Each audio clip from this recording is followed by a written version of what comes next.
આપનું સ્વાગત છે। આજે જોવાનું છે ધોરણ 7 વિજ્ઞાન। એમાં આપણો બીજો પાઠ ચાલુ હતો પ્રાણીઓમાં પોષણ। એમાં થોડું ઘણું જોઈ ગયા તો આપણે હવે ક્યાં પહોંચ્યા હતા? મનુષ્યમાં પાચન પહોંચ્યા હતા, બરાબર? તો પાચન માર્ગ કોને કહેવાય છે, પાચન તંત્ર કોને કહેવાય છે, એમાં કયા કયા ભાગો આવેલા છે એ જોઈ ગયા હતા। એમાં પહેલો ભાગ મુખ અને મુખ ગુહા ચાલુ ગયો હતો, બરાબર? એમાં થોડું ઘણું જોઈ ગયા હતા અને છેલ્લે દાંત વિશે જોયું હતું, બરાબર? તો અહીંયા દાંતની આકૃતિ આપેલી છે, આપણા મોઢામાં કયા કયા દાંત છે આપેલા છે અને તમે મને મેં તમને કીધું હતું કે હાથ ધોઈને તમારા અરીસા સામે જોઈને દાંત ગણવાની કોશિશ કરવાની છે, બરાબર? એટલે દાંતને ઓળખવાનું છે કે કયા પ્રકારના છે। અહીંયા આકૃતિ આપેલી છે દાંતની અને એ દાંતના નામ સામે મેં એનું કાર્ય પણ લખેલું છે। જો તો પહેલું કાર્ય શું છે? પહેલો દાંત ક્યાં છે? છેદક। ઈ ક્યાં છે? 1 2 3 અને 4। આગળના 4 દાંત છે એને શું કહેવાય છે? છેદક દાંત કહેવાય છે। એ શું કાર્ય કરે છે? પકડવા અને કાપવાનું કાર્ય કરે છે। આપણે ખોરાક કોઈ ખાતા હોય, સફરજન ખાતા હોય તો સફરજનને પકડે છે અને એને શું કરે છે? કાપે છે। પછી બીજો આવે છે રાક્ષસી દાંત। તો રાક્ષસી દાંત કેટલા છે? 1 અને 2। ઈ ક્યાં આવેલા? આપણે આ એક જ જડબાનું આપેલું છે, એટલે કે જડબું એટલે આ નીચેનું હોય છે નીચેનું જડબું અને આ ઉપરના દાંત વાળું ઉપરનું। તો આ એક જડબાની આકૃતિ આપી છે। તો એક જડબામાં કેટલા રાક્ષસી દાંત હોય છે? 2 રાક્ષસી દાંત હોય છે। એનું કાર્ય શું છે? ચીરવા અને ફાડવાનું કાર્ય કરે છે। ચીરવા અને ફાડવાનું, કોઈ વસ્તુ આપણે ચીરવી હોય અથવા કોઈ ફાડવી હોય, બરાબર? એનું કાર્ય કોણ કરે છે? રાક્ષસી દાંત કરે છે। પછીના અગ્રદાંત, તો એ કેટલા છે? 1 2 3 અને 4। એક જડબામાં કેટલા અગ્રદાંત છે? 4 અગ્રદાંત છે। એનું કાર્ય શું છે? માત્ર ચાવવાનું। આપણે જે ખોરાક ખાઈએ છીએ તો એ સાઈડમાં જ આપણે લઈ જઈને ચાવીએ છીએ ને આગળ લઈ જઈને ચાવીએ છીએ ના, તો શું થાય? બધી બહાર નીકળે ને। તો ખોરાકને ક્યાં લઈ જઈને ખાય છે? સાઈડમાં લઈ જઈને ખાય છે, ચાવીએ છીએ, બરાબર? પછી છેલ્લે આવે છે દાઢ। ઈ કેટલી છે? 1 2 અને 3, તો 4 5 અને 6। કેટલી દાઢ છે? પાછળ સાવ છેલ્લા 6 દાંતને શું કહેવામાં આવે છે? દાઢ કહેવામાં આવે છે। એનું કાર્ય શું? ભરડવા અને ચાવવાનું। ભરડવાનું એટલે કે ભૂકો કરવાનું। કોઈ કઠણ વસ્તુ હોય ખાધી હોય આપણે તો એને ભૂકો કરવાનું કાર્ય કોણ કરે છે? દાઢ કરે છે અને સાથે ચાવવાનું કાર્ય પણ કરે છે। તો આના પરથી ખબર પડી કે આપણે કેટલા દાંત છે? તો 3 3 ને 3 6 દાઢ આવી, બરાબર? પછી રાક્ષસી દાંત કેટલા? અગ્રદાંત કેટલા છે? 1 2 3 અને 4 4 અગ્રદાંત છે, બરાબર? આ દાઢ કેટલી છે? 6। પછી 4 શું છે? અગ્રદાંત છે। 4 કેટલી છે? અગ્રદાંત છે। રાક્ષસી દાંત કેટલા છે? 1 અને 2 2 રાક્ષસી દાંત છે। પછી છેદક કેટલા છે? 1 2 3 અને 4। છેદક દાંત કેટલા છે? 4 છે। તો કુલ કેટલી સંખ્યા થઈ? 6 4 10 10 ને 4 14 15 અને 16। કુલ કેટલા દાંત થયા? કુલ 16 દાંત થયા। કેટલા થયા? કુલ 16 દાંત આપણા એક જડબામાં, એટલે કે નીચેના અથવા ઉપરના, બરાબર? નીચેના અથવા ઉપરના દાંત। તો એક કેટલા છે? કુલ 16 છે। તો આખા મોઢામાં કુલ કેટલા થવાના છે? ઉપરના નીચેના બેના ગણવા પડે તો 16। જેટલા નીચે હોય એટલા જ ઉપર હોય છે। એકાદો પડી ગયો હોય રમતા રમતા, આપણે એકાદો પડી ગયો હોય તો વાત અલગ છે, પણ કુલ કેટલા હોય? 16 હોય છે। અને બે ઉપરના અને નીચેના કુલ થઈને કેટલા થાય છે? 32 દાંત થાય છે। તો આપણા મોઢામાં કેટલા છે? 32 દાંત છે। તમે ગણવાની કોશિશ કરશો, બરાબર? તમારી આંગળી છે, પહેલી આંગળી, અને એક એક દાંત ઉપર અડાડતા જજો, ગણતા જજો। ઈ પહેલા તમારે હાથ ધોવા જરૂરી છે, બરાબર? કેમ કે આપણે રમતા હોય કે બીજું કઈ કાર્ય કરતા હોય તો આપણા હાથ ઉપર શું હોય છે? બેક્ટેરિયા અને રોગકારક બેક્ટેરિયા હોય છે। અત્યારે કોરોના જેવું હોય તો કોરોના પણ હોઈ શકે છે। તો હાથ ધોઈને જ ફરજિયાત ગણવાના છે, બરાબર? ફરજિયાત પહેલા હાથ ધોવાના પછી જ ગણવાના છે। તો કેટલા દાંત મળશે? 32 દાંત હોય છે। એકાદો તમારે પડી ગયો હોય રમતા રમતા કે ક્યાંય એવું કઈ થયું હોય, હલબલતો હોય કે તો પાડી નાખ્યો હોય આપણે, બરાબર છે? તો 16 ને 16 32 દાંત હોય છે। હવે આગળ જોઈએ, દાંતનું તો ખબર પડી ગઈ કે એનું કાર્ય શું છે અને એના કેટલા છે, બરાબર? હવે આગળનો ટોપિક જોઈએ। આગળ લાળ ગ્રંથિ। આપણું મોં લાળ ગ્રંથિ ધરાવે છે, જેમાંથી લાળ સ્રવે છે। આપણું મોં શું ધરાવે છે? લાળ ગ્રંથિ। આપણા મોઢું છે આટલું મોટું છે આટલું, બરાબર? એમાં શું આવેલું હોય છે? લાળ ગ્રંથિ આવેલી હોય છે, જે શું ધરાવે છે? લાળ રસ ધરાવે છે। લાળ રસ એટલે કે આપણામાં જે થૂંક ઉત્પન્ન થાય છે એટલે લાળ રસ કહેવામાં આવે છે। શું તમે ખોરાક પર લાળની અસર જાણો છો? ચાલો જાણીએ। તો આપણે ખાઈએ છીએ કે લાળ શું કરવા નીકળે છે, બરાબર, શું કરવા એ કાઈ કામ આવે છે, તો એ જાણવાનું છે. એના માટેની એક પ્રવૃત્તિ આપેલી છે. બે કસનળી લો, તેમાં A અને B નોંધો. કસનળી A માં એક ચમચી રાંધેલો ખોરાક, રાંધેલા ભાત એટલે કે બાફેલા ભાત આપણા નાખો. રાંધેલા ચોખાને 3-4 મિનિટ ચાવ્યા પછી કસનળી B માં નાખો. હવે જે ભાત છે એને કોઈ સ્ટુડન્ટ અથવા કોઈ વ્યક્તિ ચાવીને એને 3-4 મિનિટ ચાવવાના છે, ગળી ન જવાના, ખાઈ ન જવાના. ભૂખ લાગી ગઈ ખાઈ ગયા એવું નહીં. આપણે પ્રયોગ માટે જોઈ છે એને ચાવવાનું અને પછી કેમ નાખવાના છે, કસનળી નંબર B માં નાખવાના છે. કસનળીમાં 3-4 મિલી પાણી નાખો. બંને કસનળીમાં 2-3 ટીપા આયોડીન નાખો અને અવલોકન કરો. પછી શું કરવાનું છે, 3-4 મિલી પાણી નાખવાનું છે, ડ્રોપર વડે જોવામાં દેખાય છે. અને પછી સાથે શું નાખવાનું છે, એમાં 2-3 ટીપા કેના નાખવાના છે, આયોડીનના. જો આયોડીનના ટીપા નાખેલા બતાવે છે. બંને કસનળીમાં રંગમાં ફેરફાર શા માટે જોવા મળે છે, તમારા પરિણામ સહપાઠી અને શિક્ષક સાથે ચર્ચો. તો આ બેમાં રંગમાં પરિવર્તન આવે છે. તો શું આવે છે જોઈએ. લાળ એ સ્ટાર્ચનું સરળ શર્કરામાં રૂપાંતર કરી દે છે. આમાં આયોડીન નાખ્યું તો જો કઈ ફેર પડ્યો, કલર બદલી ગયો છે. આમાં આયોડીન નાખ્યું તો કઈ ફેર પડ્યો, કઈ નથી. કેમ કે લાળ એ શું કામ કરે છે, સ્ટાર્ચ લાળ એ જે શર્કરા હોય છે, બરાબર, સ્ટાર્ચ નું શું કરી નાખે છે, પાચન કરી નાખે છે. એટલે આમાં સ્ટાર્ચ હાજર જોવા મળતું નથી આપણે, બરાબર. આમાં હાજર જોવા મળે છે કેમ કે આમાં જે સ્ટાર્ચ એમનેમ છે. પણ આપણે લાળ વાળું આપણે ભાત ખાતા હતા, લાળ રસ થી ભાત ચાવ્યા હતા, તો એમાં લાળ રસ ભરી ગઈ. તો એ લાળ રસે શું કામ કર્યું, ભાતમાં રહેલા સ્ટાર્ચ નું પાચન કરી નાખ્યું છે. એટલે આપણે આમાં આયોડીન નાખ્યું તો કઈ ફેર પડ્યો નહીં. આપણે જો સ્કૂલે હોત તો પ્રયોગશાળામાં પ્રયોગ કરત ને તમને ખબર પડે, બરાબર. જીભ એ મુખ ગુહાના પાછળના તળિયે જોડાયેલું માંસલ અંગ છે. આપણા મોઢામાં શું શું છે એના વિશે જોઈએ છીએ, બરાબર છે. અને શું કાર્ય કરે છે એ જોઈએ છીએ. તો પેલું શું આવ્યું, દાંત આવ્યા. એ દાંત શું કાર્ય કરે છે, આપણે ખોરાકને નાના ટુકડામાં ચાવવામાં, પછી ભૂકો કરવામાં, કાપવામાં મદદ કરે છે. એના પછી ગોળ લાળ રસ આવી. તો લાળ રસ શું કામ કરે છે, ખોરાકનું પાચન કરવાનું કામ કરે છે. હવે કોણ આવે છે, જીભ આવે છે, બરાબર છે. તો એ જીભ ક્યાં આવેલું હોય છે, મુખ ગુહાના પાછળના તળિયે માંસલ અંગ છે. મુખ ગુહાના પાછળના તળિયે જોડાયેલી હોય છે. અને એ કેવું અંગ છે, માંસલ અંગ છે. તે આગળના છેડે મુક્ત અને કોઈ પણ દિશામાં હલનચલન કરી શકે છે. આગળના ભાગે કેવું હોય છે, છૂટી હોય છે. તમે જીભને ગમે એમ હલાવી શકો ને, ગમે એ બાજુ ફેરવી શકો છો. શું તમે જીભના કાર્ય વિશે જાણો છો? તો જીભનું કાર્ય શું છે, બોલવાનું, બરાબર. ઈ જ ને કે બીજું કાર્ય પણ છે, ખાલી બોલવાનું નથી. આપણે વાત કરવા માટે જીભનો ઉપયોગ કરીએ છીએ તો ખબર જ છે. પછી બીજું શું છે, તે ચાવતી વખતે ખોરાક સાથે લાળ રસ ભેળવવામાં ઉપરાંત ખોરાકને ગળવાની ક્રિયામાં પણ મદદ કરે છે. બીજું કાર્ય શું છે કે આપણે જે ખોરાક ખાધો છે એમાં લાળ રસ ભેળવવા માટેનું કાર્ય કરે છે. ખેતરમાં જેમ ખેડ કરવા માટે હળનો ઉપયોગ થાય છે, બરાબર છે. એ જ રીતે ખોરાકમાં લાળ રસ ભેળવવા માટે એનો ઉપયોગ થાય છે, જીભનો ઉપયોગ થાય છે. અને બીજું શું છે, ખોરાકને અંદરની તરફ ગળવામાં મદદ કરે છે, અંદરની તરફ ધક્કો મારવામાં પણ મદદ કરે છે.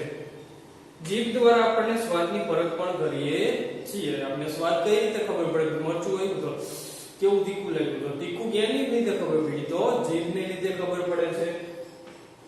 તેના પર રસાયણકુરો આવેલા હોય છે. તેના પર શું આવેલું હોય છે, રસાયણકુરો આવેલા હોય છે. તમારે જોવું હોય કેવા હોય છે તો આપણે પહેલા તમારે શું કરવાનું છે, પાણીથી કોગળા કરી લેવાના અને અરીસાની સાવ નજીક જઈને જીભ બહાર કાઢશો તો તમને અરીસામાં નાના નાના ટપકા દેખાશે જીભ ઉપર, બરાબર. તો ઈ શું છે, ઈ નાના નાના ટપકા રસાયણકુરો કહેવાય છે. એ શું કામ કરે છે, જેનાથી સ્વાદ પરખ થાય છે. શું થાય છે, જેનાથી સ્વાદ પરખ થાય છે.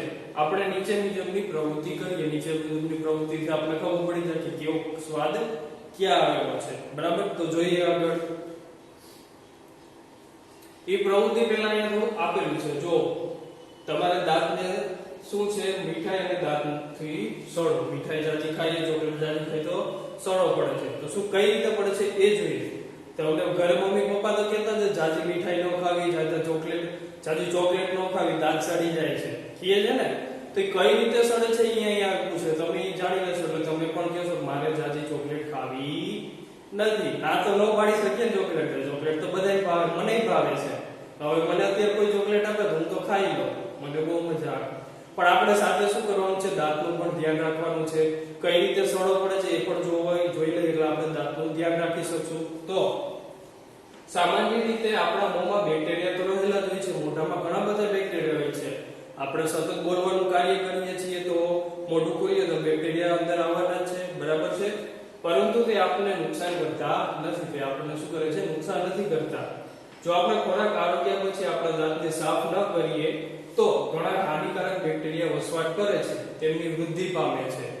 ખાઈ લીધા પછી દાંતને સરખી રીતે બ્રશ ન કરીએ કે સરખી રીતે કોગળા કરીએ નહીં તો શું કરે છે? હાનિકારક બેક્ટેરિયા ન્યા રહે છે અને તેની વૃદ્ધિ થવા લાગે છે. આ બેક્ટેરિયા આપણા ખોરાકમાં બચી ગયેલા શર્કરાને તોડે છે અને એસિડ મુક્ત કરે છે. શું મુક્ત કરે છે? એસિડ મુક્ત કરે છે. એસિડ ધીમે ધીમે દાંતને નુકસાન કરે છે, જેને દાંતનો સડો કહેવાય છે. શું કરે છે? જે બેક્ટેરિયા દ્વારા એસિડ બનાવ્યું છે મોઢામાં, એ એસિડ શું કામ કરે છે? દાંતને સડાવવાનું કામ કરે છે. જો તેમને સમયસર સારવાર ન આપવામાં આવે તો તે સતત દાંતનો દુખાવો પ્રેરે છે અને પરિણામે દાંત નાશ પામે છે. જો આ રહ્યું અહીંયા દાંત સારો હતો, ધીમે ધીમે શું થવા લાગ્યું છે? અહીંયાથી ખવાવા લાગ્યો છે. આ શું થઈ ગયું? ઉપરથી દાંત ખવાઈ ગયો. એ દાંતનો સડો કહેવાય છે, બરાબર છે. દાંત નાશ પામે. ચોકલેટ, મીઠાઈ, ઠંડા પીણા, ખાંડની પેદાશો અને ઘણા દૂષણો દાંતનો સડો પ્રેરે છે. કેનાથી દાંતનો સડો થાય છે? ચોકલેટ, મીઠાઈ, ઠંડા પીણા અને ખાંડની પેદાશો. એટલા માટે જ કહે છે કે ચોકલેટ લિમિટમાં ખાવી, ઠંડા પીણા ઝાઝા પીવા નહીં, કેમ કે એમાં શર્કરા આવેલી હોય છે જે દાંતને નુકસાન કરે છે.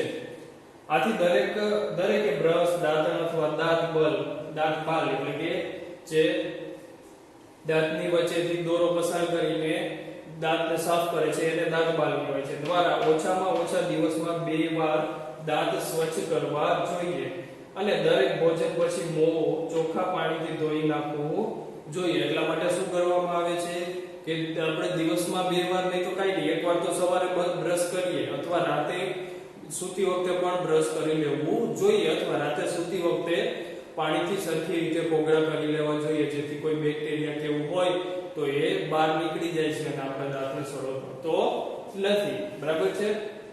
સાથે સાથે કોઈને પોતાની ગંદી આંગળીઓ કે ધોયા વગરના પદાર્થો મોંમાં નાખવા જોઈએ નહીં. સીધું ખાવા આપણે રમવા ગયા હોય સીધા આવી ખાવા બેસી જવું જોઈએ નહીં, કેમ કે આપણે રમવા ગયા હોય, દૂરથી રમ્યા હોય કે ગમે ત્યાંથી રમ્યા, ક્રિકેટ રમ્યા હોય તો એમાં બોલમાં અથવા બેટમાં તો બેક્ટેરિયા રહેલા જ હોય છે. એ આપણા સીધા મોઢામાં જાય છે અથવા કોઈ ગંદી વસ્તુ હોય તો એ મોઢામાં નાખવી જોઈએ નહીં. આગળ જોઈએ. આગળ હવે જે આપણી જીભની પ્રવૃત્તિ આવે છે એ પ્રવૃત્તિ નંબર 2.4 એમાં જોઈએ. ખાંડનું દ્રાવણ, મીઠાનું દ્રાવણ, લીંબુનો રસ, કડવા લીમડા અથવા કારેલાનો રસ, દરેકનું અલગ અલગ દ્રાવણ બનાવો. આટલા દ્રાવણ તમે તમારી પ્રવૃત્તિ કરવી હોય તો ઘરે કરી શકો છો. કેનું દ્રાવણ પેલું બનાવવું છે? ખાંડનું, તો ખાંડ ઘરે હોય જ છે. મીઠાનું દ્રાવણ તો મીઠું ઘરે હોય જ છે. લીંબુનો રસ તો લીંબુનો રસ તો હોય જ છે. ખાલી લીંબુનો રસ લેવાનો છે, એમાં પાણી નાખવાનું નથી, ખાલી લીંબુ નીચોવીને જ રાખવાનું છે. પછી કડવા લીમડા અથવા કારેલાનો રસ, તો લીમડો પણ મળી જાય છે. લીમડોને પીસી અને એમાં થોડું પાણી નાખી દેવાનું એટલે કડવા લીમડાનો રસ મળી જાય. બીજું, તમારા કોઈ સહપાઠીને આંખના પાટો બાંધી તેને અથવા તેણીને જીભ બહાર કાઢો અને જીભ સીધી અને પહોળી સ્થિતિમાં રહેવી જોઈએ. આ તમારે કરવું હોય તો કરી શકો, બીજા ઉપર કરવું હોય તો પણ કરી શકો. તમારે પોતાની રીતે કરો તો વધારે સારું, તો તમને ખબર પડે કે ક્યાં કયો પદાર્થ આપણે ક્યાં મૂકીએ તો શું અસર થાય છે એની, બરાબર છે. પછી ત્રીજું, તે એક શુદ્ધ દાંત કોતરી લો. આકૃતિ 2.6 માં દર્શાવ્યા મુજબ એક પછી એક દ્રાવણના નમૂના જીભ ઉપર મૂકો અને ચકાસો. આકૃતિમાં દર્શાવ્યા પ્રમાણે શું કરવાનું છે કે જીભ પર એક પછી એક નમૂના જીભ ઉપર મૂકવાના છે અને ચકાસવાના છે. તમારા સહપાઠીને પૂછો કે જીભના કયા ભાગમાં ગળિયા, ખારા, ખાટા અને કડવા ઘટકોનો સ્વાદ પારખી શકે છે. પછી એને પૂછવાનું અથવા આપણે આપણી રીતે જાણી શકીએ છીએ. આકૃતિમાં જોઈએ. પાંચમું શું કરવાનું છે? હવે તમારા અવલોકન નોંધો અને આકૃતિ 2.6 માં નિર્દેશન કરો, બરાબર છે. આ આકૃતિ આપેલી છે એમાં નામ નિર્દેશન કરવાના છે બરાબર તમને ખ્યાલ આવે તમે તમારી રીતે આ પ્રવૃત્તિ ઘરે કરવાની છે ખ્યાલ આવી ગયો હવે આગળ જોઈએ હવે શું આવે છે અન્નનળી આવે છે શું આવે છે અન્નનળી મોઢાના ભાગ પૂરા મોઢાના ક્યાં ક્યાં ભાગ છે એક તો દાંત બીજું લાળ ગ્રંથિ અને ત્રીજું જીભ એ શું કરે છે પાચનની શરૂઆત કરે છે તો પેલું પૂછે પાચનની શરૂઆત ક્યાંથી થાય છે તો મુખ ગુહાથી થાય છે ખ્યાલ આવી ગયો હવે જોઈએ અન્નનળી પાચન માર્ગનો બીજો ભાગ શું છે અન્નનળી જોઈ છે ગળેલા ખોરાક અન્નનળીમાં થઈને આગળ વધે છે ચાવી લીધો એમાં લાળરસ ભળી ગઈ બરાબર નાના ટુકડા થઈ ગયા પછી એ શું થાય છે જીભ એને ધક્કો મારે છે અંદરની બાજુ અને અહીંયા જે અન્નનળી આવેલી છે એમાંથી પસાર થઈને આગળ જાય છે આકૃતિ આપેલી છે જો આટલો ભાગ શું છે આટલો ભાગ તમારો અન્નનળીનો છે ક્યાંથી ચાલુ થાય છે અહીંયા ગળાના ભાગેથી ચાલુ થઈ જાય છે અને જ્યાં જઠર આવેલું છે ત્યાં પૂરી થાય છે અન્નનળી બરાબર એમાંથી ખોરાક આ રીતે પસાર થાય છે આગળ જોઈએ આકૃતિ 2.2 જુઓ અન્નનળી ગળામાં થઈને છાતીમાં પ્રવેશે છે અન્નનળી ગળામાં થઈને છાતીમાંથી આ છાતીના ભાગમાંથી પસાર થાય છે અન્નનળી દિવાલના હલનચલનને કારણે ખોરાક આગળ વધે છે આ માની લો કે ખોરાક છે અને આ બે અન્નનળી છે આ બે અન્નનળી દિવાલ છે તો આ રીતે અહીંયાથી ખોરાક પસાર થયો તો આ રીતે નળી અન્નનળી છે આગળ એની દિવાલો હલે છે અને ખોરાક શું થાય છે નીચે પસાર થાય છે હકીકતમાં આ હલનચલન સંપૂર્ણ પાચન માર્ગમાં જોવા મળે છે પણ હકીકતમાં આવું જે હલનચલન થતું હોય છે દિવાલોનું એ આપણા જેટલા પાચન માર્ગના જેટલા અંગો છે એ બધામાં જોવા મળે છે જેથી ખોરાકની દિશામાં જેથી ખોરાક નીચેની દિશામાં ધકેલાય છે જેથી ખોરાક શું થાય છે નીચેની દિશા એટલે કે જે પાચન માર્ગ જ્યાંથી પસાર થવાનો હોય ત્યાંથી ખોરાક પસાર થાય છે ક્યારેક જઠર દ્વારા ખોરાક સ્વીકારાતો નથી એટલે ઉલટી થઈ જાય છે ક્યારેક એવું છે આપણે ઉલટી થાય તો એ કેના લીધે થાય છે જઠરમાં આપણો ખોરાક પૂરતો પહોંચતો નથી જઠર એ ખોરાક લેતું નથી એટલે શું થાય છે કે બહાર નીકળવાનું બીજી ક્યાંય તો જગ્યા નથી જવાની બરાબર એટલે એ બહાર નીકળી જાય છે અને ઉલટી થાય છે તમને ક્યારેક કંઈક ખાધા પછી ઉલટી થઈ હોય તો યાદ કરો અને તેમના માટેના કારણો વિચારો તમારા માતા પિતાને પણ પૂછી શકો છો ક્યારેક તમને એવું થયું હોય કે ઉલટી થઈ હોય તો એમને પૂછવાનું કારણ શું છે બરાબર જો તમને ના ખબર હોય તમે તમારા માતા પિતાને પણ પૂછી શકો છો આગળ જોઈએ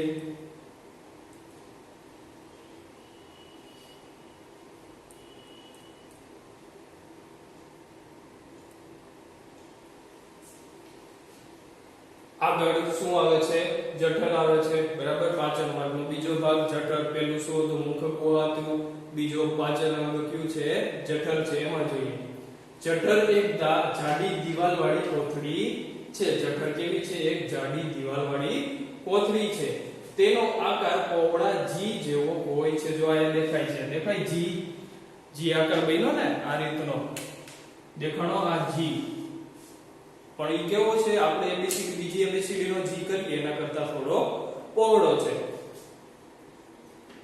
જે પાચન માર્ગનો સૌથી પહોળો ભાગ છે સૌથી પહોળો ભાગ કોણ છે જઠર છે તમારે એક માર્કમાં પૂછાઈ શકે છે તેના એક છેડે અન્નનળી દ્વારા ખોરાક લે છે અને બીજા છેડે નાના આંતરડામાં ખુલે છે બીજો છેડો ક્યાં ખુલે છે નાના આંતરડામાં આ અન્નનળી દ્વારા ખોરાક અહીં અંદર આવે છે અને આ બીજો છેડો છે એ નાના આંતરડા સાથે જોડાયેલો છે ત્યાંથી ખોરાક આગળ વધે છે જઠરની અંદરની દિવાલ શ્લેષ્મા હાઇડ્રોક્લોરિક એસિડ અને પાચક રસોનો સ્ત્રાવ કરે છે અંદરની દિવાલ આ જઠર છે તો જઠરની આ અંદરની દિવાલ શેનો સ્ત્રાવ કરે છે શ્લેષ્મા હાઇડ્રોક્લોરિક એસિડ અને પાચક રસોનો સ્ત્રાવ કરે છે બરાબર છે આગળ જોઈએ આગળ શ્લેષ્મા જઠરની અંદરની દિવાલને રક્ષણ આપે છે એમાંથી એક એક કાર્ય આપ્યું છે આ ત્રણ વસ્તુ અંદર આવે છે ને કઈ કઈ આવે છે શ્લેષ્મા પછી હાઇડ્રોક્લોરિક એસિડ અને પાચક